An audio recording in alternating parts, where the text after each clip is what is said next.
अस्सलाम वालेकुम प्यारे बच्चों। मुकालमा बच्चों से में आप सभी का दिली खैर मकदम है। प्यारे बच्चों, अगर आपने अभी तक इस चैनल को सब्सक्राइब नहीं किया तो फ़ौरन सब्सक्राइब कर लें और बेल आइकन पर क्लिक करें। तो आज हम जमात दोहम गज़ल नंबर 4, शायर हैं फ़ानी बदायूनी। तो आप तस्वीर देख सकते हैं फ़ानी बदायूनी की। अब चलिए पहली बात देखते हैं। हिंदी के किसी शायर ने कहा है, जहाँ न पहुँचे रवि वहाँ पहुँचे कवि। यानी सूरज जहाँ नहीं पहुँच पाता, शायर अपने सोच और तख़य्युल की मदद से वहाँ पहुँच जाता है।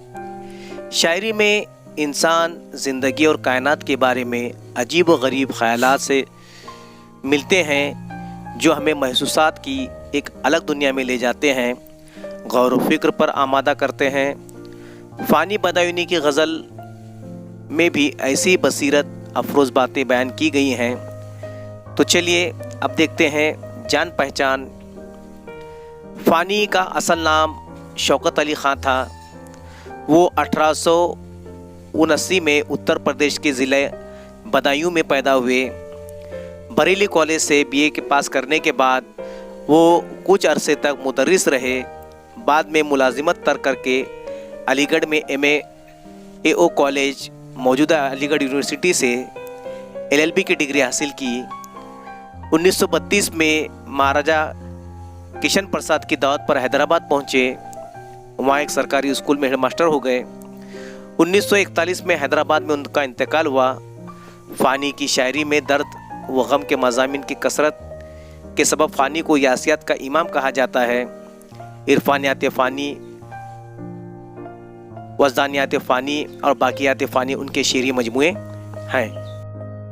चलिए अब गज़ल देखिए। पहला शेर देखिए।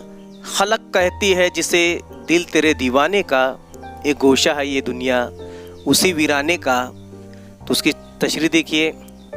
शायर के नज़दीक ये दुनिया एक गोशे के मानिंद है, इसलिए दुनिया वाले उसे तेरे दीवाने का दिल कहते हैं, जो वीरान पड़ा है, जो जज्बात और एहसासात से खाली गोशा है।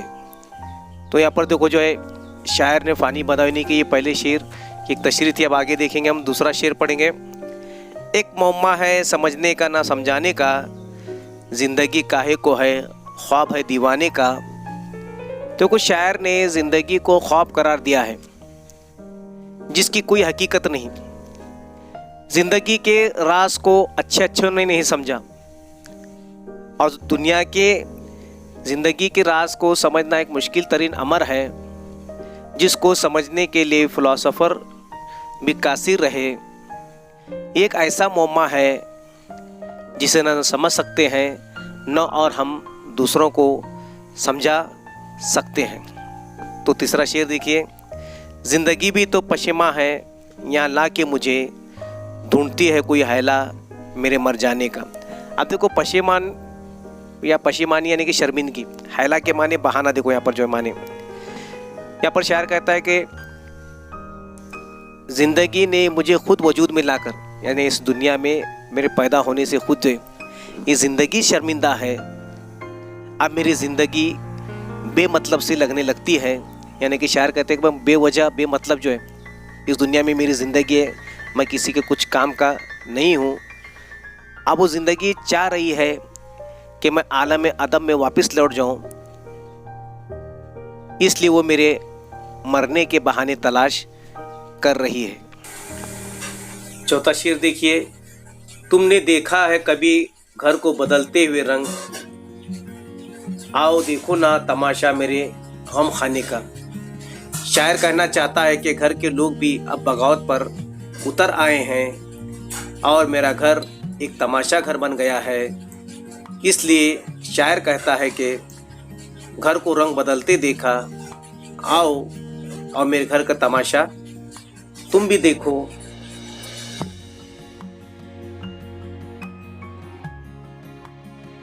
पांचवा शेर देखिए। दिल से पहुंची तो हैं आँख में लहू की बूंदें, सिलसिला शीशे से मिलता है पैमाने का।